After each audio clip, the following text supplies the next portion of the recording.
So, unsa ganin lugar dire? Ma'am, ipapicture na ako ganyan. Sige lang.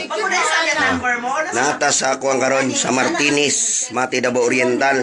So ang kisis ni ma'am, ganina ma'am unsa ra ganina imong kamot ma'am? Bili gani mabilin. Oh, mabilin. Oh, mabilin ra na. Oh, so karon ma-cross open na.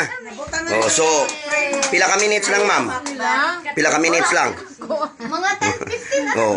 So, nakahilak gid si ma'am kay pila ka tuig na nimo nagibati ma'am? Mga kuha na, mga year sobra na. So daghan na kag-agian nga mga tambalan ma'am. Na may uban magud makit anak ko, dili lagi siya mo kuan. Di na mapiko. O gani dili na ko man labo, wala ko. Mao na dam name kanina ko kagunit sa Nya daghan na kag-agian ma'am nga kuan.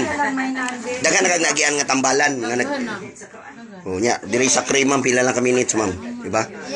So nakaabil gid si ma'am sa kaayuhan sa cream no sa diri sa Martinez siya. So salamat kayo.